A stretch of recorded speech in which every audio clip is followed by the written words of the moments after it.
नमस्कार, बहुत स्वागत है आपका अपना उत्तर प्रदेश में और मैं हूं आपके साथ चेतन पाठक।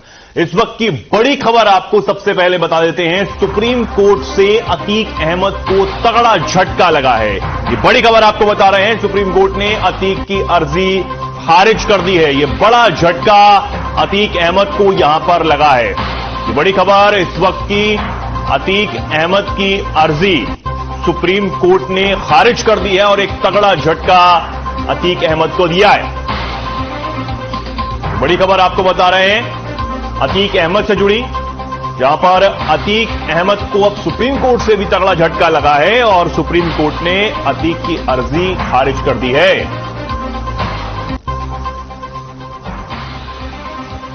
अतीक अहमद यहां पर दोषी भी पाया गया है।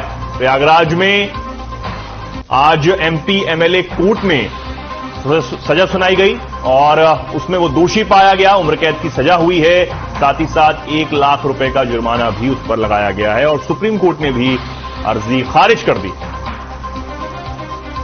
बड़ी खबर आपको बता रहे हैं, तगड़ा झटका सुप्रीम कोर्ट से भी अतीक अहमद को लगा है।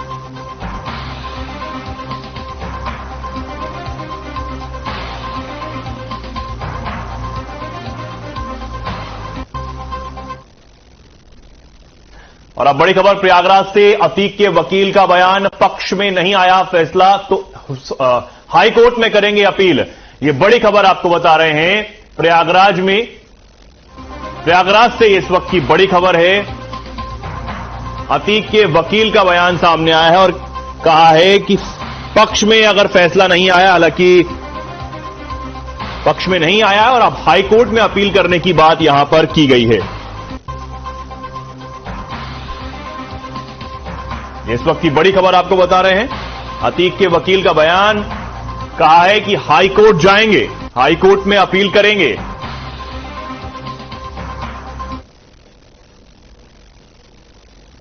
बड़ी खबर प्रयागराज से निकलकर सामने आई है, जहां पर अतीक अहमद के वकील ने बयान देकर कहा है कि अब हाई कोर्ट का रुख किया जाएगा।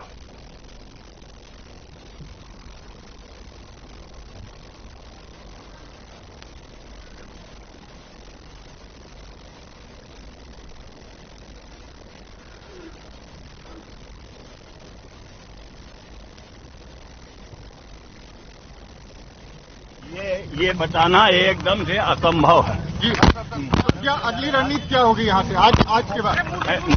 निर्णय के बाद जी, निर्णय के बाद रणनीति तय होगी। मतलब आप लोगों ने ये तैयारी कर ली है कि अगर फैसला पक्ष में नहीं आता तो इसे ऊपर की अदालत में चुनौती देंगे। मैंने बताया ना कि ये अपील का अधिकार है।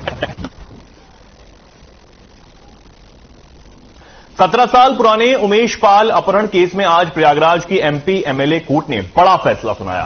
कोर्ट ने बाहुबली, अतीक अहमद समेत 3 आरोपियों को दोषी करार दिया है। कोर्ट ने अपहरण के इस मामले में अतीक के अलावा हनीफ, दिनेश पासी को भी दोषी पाया है, जबकि अतीक के भाई अशरफ समेत 7 को बरी कर दिया गया है। उमेश पाल 2005 में हुए राजूपाल हत्याकांड में मुख्य गवाह था। कोर्ट का यह फैसला इसलिए काफी अहम माना जा रहा है क्योंकि उमेश की 24 जनवरी 2023 को प्रयागराज में गोली मारकर हत्या भी कर दी गई। इस मामले में भी अतीक और उसका भाई अशरफ, बेटा असद समेत 9 लोग आरोपी हैं। इससे पहले सोमवार को अतीक अहमद को गुजरात की साबरमती जेल से प्रयागराज लाया गया। उसके भाई अशरफ को बरेली से प्रयागराज लाया गया था। इसके अलावा एक अन्य आरोपी फरहान को भी यहीं पर लाया गया था।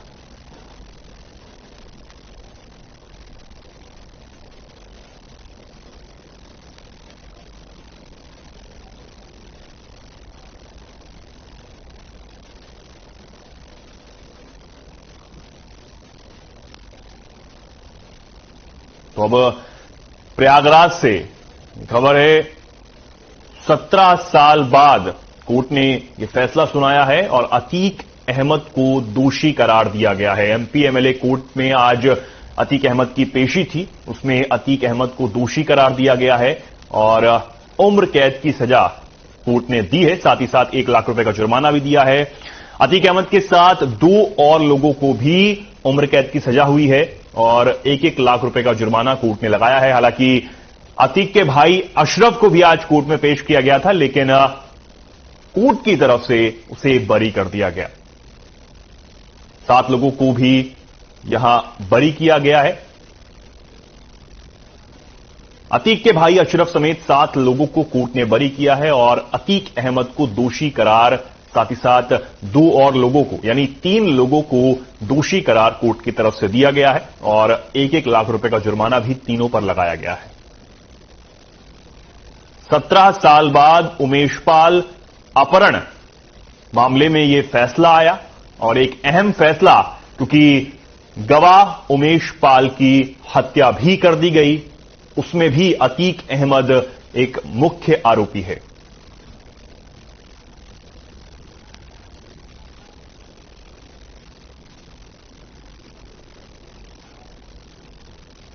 और अब प्रयागराज से बड़ी खबर आपको बता दें, उमेश पाल की पत्नी का बयान भी निकलकर सामने आया है। अतीक के खिलाफ कोर्ट जाने के सवाल पर उसकी पत्नी ने बोला है, अगला नंबर हमारा हो सकता है। ये बड़ी खबर आपको बता रहे हैं, उमेश पाल की पत्नी का बयान सामने आया है और कहा है कि अगला नंबर हमारा हो सकता है। यानी कि जिस तरीके से उमेश पाल की बर्बर तरीके से हत्या की गई, अब उमेश की पत्नी ने भी डर जताया है और अपनी सुरक्षा के लिए एक तरीके से गुहार लगाई है और कहा है कि अगला नंबर हमारा हो सकता है। सख्त सजा होनी चाहिए अतीक अहमद को और हालांकि कोर्ट की तरफ से सजा भी हुई है, दोषी करार दिया गया है और साथ ही साथ उम्र कैद की सजा भी अतीक अहमद को हुई है। लेकिन एक डर जो है वो उमेश पाल की पत्नी की तरफ से अपने परिवार के लिए जताया गया कि अगला नंबर हमारा हो सकता है। आपको बता दें, उमेश पाल की निर्मम तरीके से हत्या कर दी गई थी और इस मामले में भी अतीक अहमद मुख्य आरोपी है। साथ ही साथ उसका बेटा असद जो कि फरार चल रहा है, वो भी मुख्य आरोपी के तौर पर यहां पर पुलिस ने उसे अब तलाश रही है। और अब इसी बीच उमेश पाल की पत्नी का यह बयान बेहद अहम माना जा रहा है।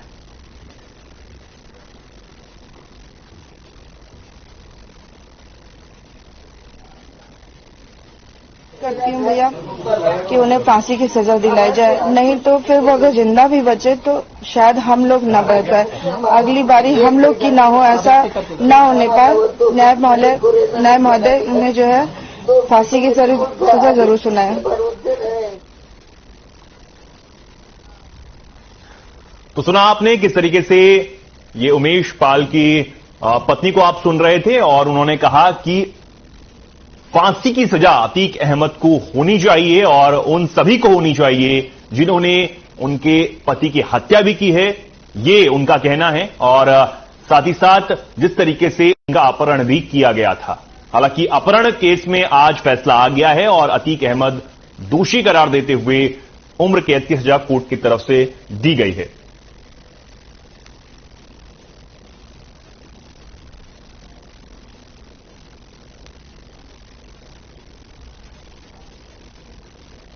खबर लखनऊ से है, जहां अतीक अहमद की सजा पर बीजेपी प्रवक्ता राकेश त्रिपाठी का बयान सामने आया।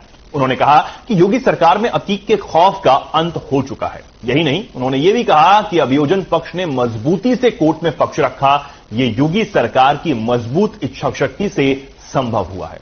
उन्होंने कहा कि एक समय था जब अतीक के मामले में सुनवाई से दर्जन भर न्यायाधीशों ने अपने आप को अलग कर लिया था।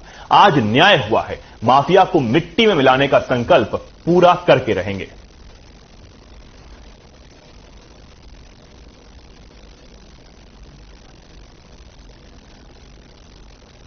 यहां पर बीजेपी के जो नेता हैं उनकी तरफ से भी अब यह प्रतिक्रिया सामने आई है और कहा गया है कि अतीक के जो बदमाशी है उसका अंत हुआ है और साथ ही साथ ही माफियाओं को मिट्टी में मिलाने का काम जारी रहेगा। जिस तरीके से योगी सरकार ने संकल्प लिया है वो काम आगे भी जारी रहेगा।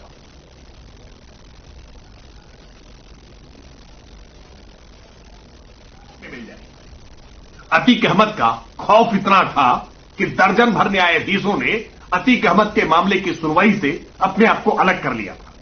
योगी आदित्यनाथ की सरकार बनने के बाद आज न केवल अतीक अहमद के खौफ का अंत हुआ है, बल्कि अतीक अहमद को अपने किए की सजा भी मुकर्रर हो रही है। पूरे मामले में जिस तरह से अतीक अहमद के खिलाफ अभियोजन पक्ष ने मजबूत साक्ष्यों के आधार पर आज पूरी प्रक्रिया को आगे बढ़ाया है, उसके कारण ही यह संभव हो सका कि अतीक अहमद को आज दोषित माना गया है। हम उम्मीद करते हैं कि आने वाले समय में बाकी मामलों में भी तेजी से न्यायालय उन्हें दंडित करने का काम करेगा और अतीक अहमद के खौफ का जड़मूल से अंत हो जाएगा, माफिया मिट्टी में मिल जाएगा। और अमरोहा में तेज रफ्तार का कहर देखने को मिला है। आगे चल रहे अज्ञात वाहन में पिकअप एकदम से जा घुसा। पिकअप चालक की मौके पर ही दर्दनाक मौत हुई है। पुलिस ने शव को पोस्टमार्टम के लिए भेज दिया है। रजबपुर थाना क्षेत्र के NH 9 का यह पूरा मामला है। ये भीषण टक्कर देखने को मिली है। रजबपुर थाना क्षेत्र के NH 9 का यह पूरा मामला निकलकर सामने आया है, जहां तेज रफ्तार का कहर एक बार फिर देखने को मिला है। अमरोहा से खबर आपको बता रहे हैं, अज्ञात वाहन में पिकअप ने टक्कर मारी है और पिकअप चालक की दर्दनाक मौत मौके पर ही हो गई है। पुलिस ने शव को कब्जे में लेकर पोस्टमार्टम के लिए भेज दिया है। हालांकि रिपोर्ट अब सामने आएगी, लेकिन एक बार फिर तेज रफ्तार का कहर देखने को मिला है। तस्वीरें आप देख सकते हैं, कितनी भीषण ये टक्कर रही होगी। इसमें पिकअप चालक की दर्दनाक मौत हुई है। अमरोहा की ये तस्वीरें हैं, किस तरीके से भीषण टक्कर एक वाहन में और पिकअप में हुई है, जिसमें पिकअप चालक की दर्दनाक मौत हो गई है।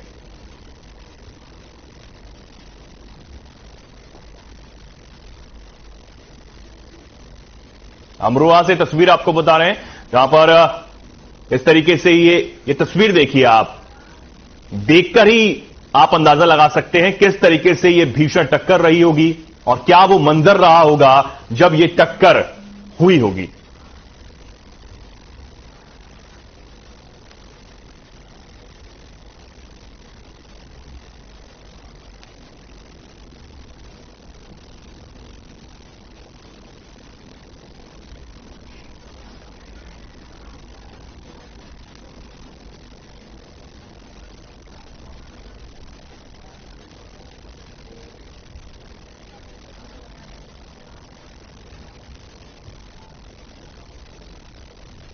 और अतीक अहमद को प्रयागराज में MP MLA कोर्ट की तरफ से दोषी करार दिया गया और दोषी करार दिए जाने के बाद उम्र कैद की सजा भी उसे हुई है। अब इसके बाद तमाम बीजेपी नेताओं की प्रतिक्रियाएं सामने आ रही हैं। आप सुनिए क्या कुछ उनकी तरफ से कहा जा रहा है।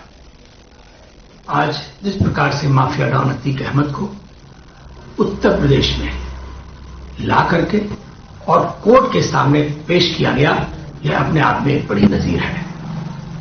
संविधान और कानून के राज्य को कायम करने का जो कृत्य और जो दृढ़ इच्छा शक्ति माननीय मुख्यमंत्री योगी आदित्यनाथ जी की सरकार ने दिखाई है, उसके लिए जितनी प्रशंसा की जाए वह कम है।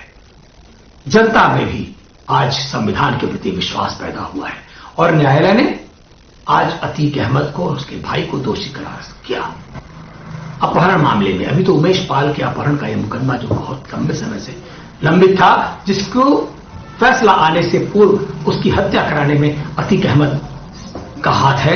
अब देखना यह है कि संविधान क्या फैसला देता है, लेकिन यही सरकारों का काम है। कानून अपना काम करता है और उसका इकबाल बुलंद करने का काम सरकारें करती हैं। कानून को कायम करने का काम सरकारें करती हैं। अपराधी के हौसले बुलंद करने वाले वो लोग जिन्होंने एक छोटे से अपराधी को आज माफिया डॉन बना दिया और सांसद बना दिया, विधायक बनाया, उनको भी आज अपने कृत्य पर शर्मिंदगी हो रही होगी और जनता भी देख रही होगी कि किस प्रकार के हमारे राजनेता हैं जो कैसे कैसे व्यक्ति को क्या क्या बना देते हैं। लेकिन आज संविधान में जिस तरह से दोनों भाई गले मिलके फूट के रो रहे थे, इससे काम नहीं, अभी तो उनको और सजा भुगतनी है। 139 मुकदमों के बावजूद भी यह व्यक्ति निद्वंद घूम रहा था, जेलों में ऐश कर रहा था, कतिपय कागजों की हेरा फेरी करके, कुछ ऐसे ऐसे वकीलों को लगा करके, कुछ गठजोड़ करके अपराधियों को और जो गवाह हैं उनको तोड़फोड़ करके, डरा धमका करके, मारपीट करके ये लोग अपना खेल खेलने में कामयाब रहते थे। आज वही उत्तर प्रदेश है कि माफिया गले में तख्ती डाल के घूम रहे हैं। हिम्मत नहीं है किसी की, क्योंकि अब यह स्थान सुनिश्चित है, या तो वो जेल की सलाखों के पीछे होगा, या वह ऊपर होगा, और या वह फिर सीधा और सीधा देश के बाहर। सुप्रीम कोर्ट ने नगर निकाय चुनाव कराने के लिए प्रदेश सरकार को हरी झंडी दे दी है। सर्वोच्च न्यायालय के निर्देश पर शीघ्र निकाय चुनाव होंगे। इस फैसले के बाद एक और जहां याचिकाकर्ता राहुल यादव ने ओबीसी कमीशन के काम के तरीके पर सवाल उठाते हुए इसे हाईकोर्ट में फिर से चुनौती देने की बात कही है, वहीं प्रदेश सरकार ने सर्वोच्च न्यायालय को धन्यवाद दिया है। नगरीय विकास मंत्री ए.के. शर्मा ने कहा कि प्रदेश सरकार ओबीसी सहित सभी वर्गों को निकाय चुनाव में पूर्ण आरक्षण सुनिश्चित करते हुए चुनाव संपन्न करवाएगी। सरकार सभी वर्गों का आरक्षण सुनिश्चित करते हुए शीघ्र ही निकाय चुनाव संपन्न करवाएगी। सर्वोच्च न्यायालय के निर्देशों के क्रम में अगले 2 दिनों में प्रदेश सरकार आरक्षण को लेकर नोटिफिकेशन जारी करेगी। प्रदेश के नगर विकास एवं ऊर्जा मंत्री ए.के. शर्मा ने उत्तर प्रदेश नगर निकाय चुनाव के संबंध में कहा कि माननीय सर्वोच्च न्यायालय ने उत्तर प्रदेश नगर निकाय चुनाव को लेकर 27 मार्च को अहम फैसला दे दिया है। आज माननीय सर्वोच्च न्यायालय ने हमारे नगर निकाय चुनावों को लेते हुए एक अहम फैसला दिया है, जिसमें उन्होंने नगर निकाय चुनाव में आगे बढ़ने के लिए हमें हरी झंडी दिखाई है। मैं माननीय सर्वोच्च न्यायालय का बहुत बहुत धन्यवाद करता हूं और आप उनके निर्णय को स्वीकार भी करता हूं। उत्तर प्रदेश सरकार माननीय मुख्यमंत्री श्री योगी आदित्यनाथ जी के नेतृत्व में हमारे संविधान में, हमारे कानून में जो व्यवस्था है, उस व्यवस्था के तहत ओबीसी सहित सभी वर्गों का आरक्षण सुनिश्चित करते हुए माननीय सर्वोच्च न्यायालय की भावना के अनुसार, मंशा के अनुसार जो उनके निर्देश हैं, उस प्रकार चुनाव कराने की दिशा में आगे बढ़ेगी।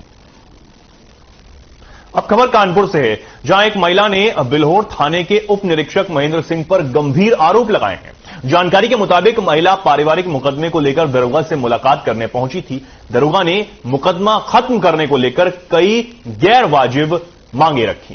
साथ ही दरोगा फोन पर लगातार संपर्क भी कर रहा था। वहीं महिला ने परेशान होकर एसपी से शिकायत की है। एसपी ने जांच के दौरान दरोगा को दोषी भी माना है। इसके बाद दरोगा को निलंबित कर अब कार्रवाई शुरू कर दी गई है।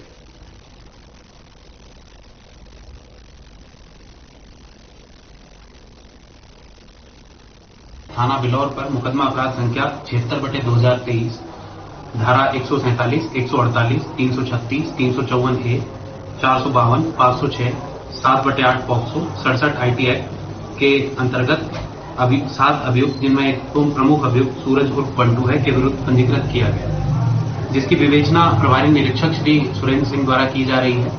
इस घटना से संबंधित क्षेत्र के हल्का प्रभारी महेंद्र सिंह के विरुद्ध एक महिला के द्वारा आरोप लगाया गया है कि इस मुकदमे में इस अभियुक्त को लाभ पहुंचाने के एवज में उप निरीक्षक महेंद्र सिंह द्वारा इस महिला के साथ अश्लील वार्ता की गई है। महेंद्र सिंह दरोगा जी ने मुझे बुलवाया। मैंने उनसे फोन पर बात की, बोले कि रूम पर आवाज पर मिलो आकर, तो मैं उनके आवाज पर गई। दरोगा जी ने मुझसे कहा कि मुझे 20,000 रुपये, तो मैंने उनको 20,000 रुपये दिए। दरोगा जी ने मेरा हाथ पकड़ के बोले कि मुझे और भी कुछ चाहिए, तो मैंने उनसे कहा कि साहब मेरे पास और कुछ नहीं है, बस इतना ही, इतने ही पैसे हैं। तो दरोगा जी बोले मुझे तुम चाहिए, तो मैंने कहा सर मैं ऐसा नहीं कर सकती। इसके बाद मैं अपने घर चली गई। दरोगा जी ने कहा कि रात में फोन करूंगा, फोन रिसीव करना। मैं अपने लड़के के मुकदमे की वजह से सहमी थी, इसीलिए सर मैंने उनका फोन रात को रिसीव किया। उन्होंने फोन किया और कहा कि वीडियो कॉल करो, तो मैंने कहा मैं नहीं कर पाऊंगी। तो उन्होंने कहा वीडियो कॉल करो, मैं तुम्हारा पूरा ध्यान रखूंगा। कन्नौज के तीरवा कोतवाली के सियापुर गांव में एक 5 साल के मासूम की उसकी मानसिक विषक्त ताई ने हथौड़ा मारकर हत्या कर दी। मृतक बच्चा घर में सो रहा था, तभी अचानक उसकी ताई ने सिर में हथौड़ा मार दिया। खून से लथपथ बेटे को माता पिता अस्पताल लेकर पहुंचे, लेकिन डॉक्टरों ने उसे मृत घोषित कर दिया। फिलहाल पुलिस ने पूरे मामले में तहरीर लेकर कार्रवाई शुरू कर दी है।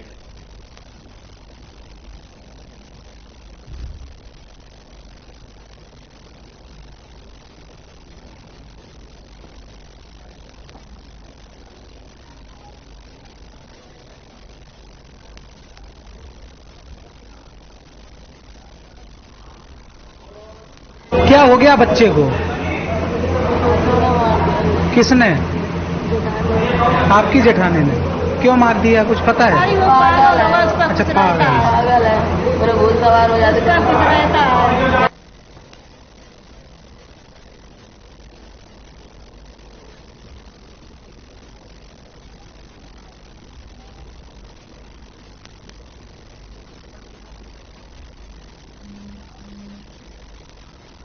कन्नौज के सौरिक के नंगला बिहारी गांव में एक विवाहिता की मौत के बाद गुपचुप जलाने की कोशिश भी की गई।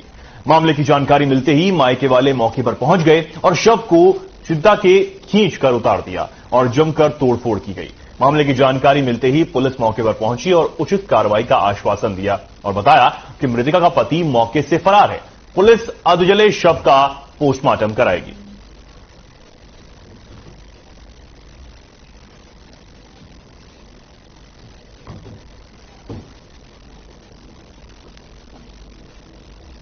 कन्नौज से ये खबर आप देख रहे हैं, जहां पर ससुराल वालों का आरोप है कि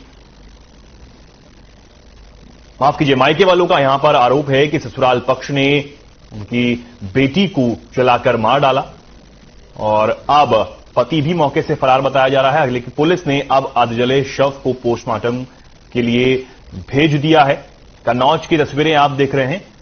बताया जा रहा है कि पहले महिला की हत्या की गई और उसके बाद गुपचुप तरीके से उसे जलाने की कोशिश भी यहां की गई, लेकिन परिवार वाले तुरंत मौके पर पहुंचे और पुलिस को इसकी सूचना दी, जिसके बाद पुलिस ने मौके पर पहुंचकर अब जांच शुरू कर दी है।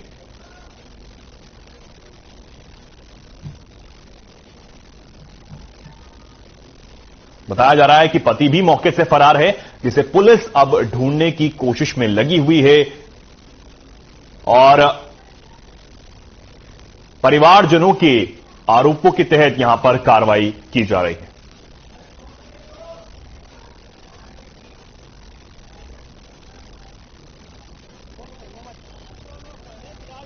मेरे परिवार वाले, मेरे रिश्तेदार सब देखना चाहते थे, उन्होंने देखने नहीं दिया, ना इलाज के दौरान देखने दिया और ना तो उन्होंने मिट्टी मरे पे देखने दिया और ये जबरदस्ती जला के भाग गए यहाँ से। अच्छा, ये तो जल्दी ऐसे जलते हुए फेंक के भाग गए, यहाँ में मुझे मिले भी नहीं।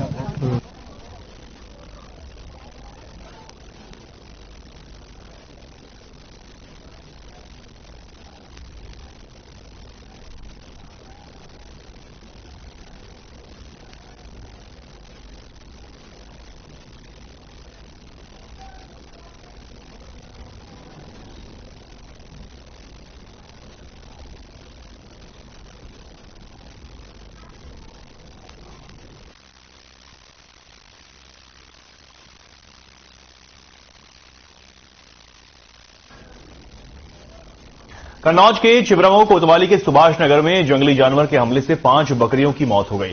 जंगली जानवर के हमले से बकरियों की मौत की सूचना पर सिकंदरपुर चौकी इंचार्ज अपने फोर्स के साथ मौके पर पहुंचे और जांच पड़ताल शुरू कर दी गई और लोगों को अपने अपने घर के अंदर रहने की सलाह भी दी गई।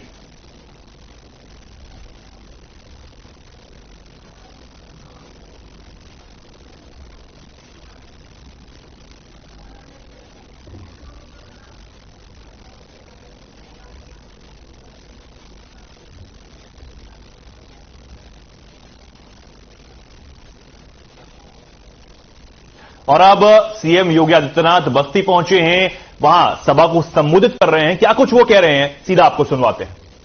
गोरखपुर के जो राजकीय मेडिकल कॉलेज है, बिहाड़ी मेडिकल कॉलेज या किसी भी अन्य मेडिकल कॉलेज के लिए पैसा नहीं आ पाता था और जब पैसा नहीं मिलता था तो उपचार के लिए सुविधा नहीं होती थी।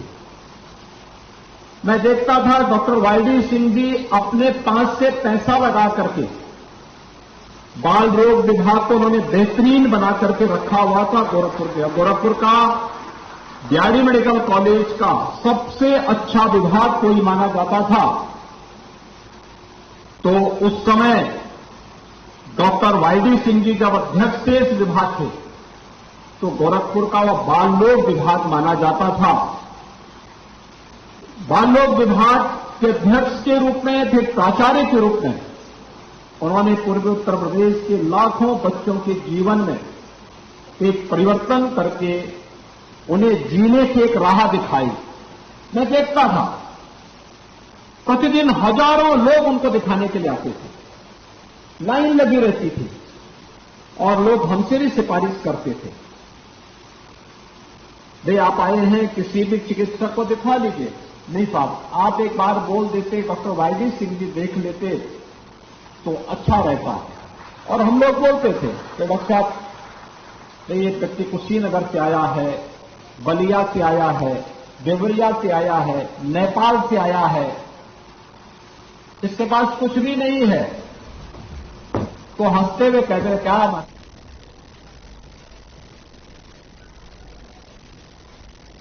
खबरों में फिलहाल के लिए इतना ही। नमस्कार।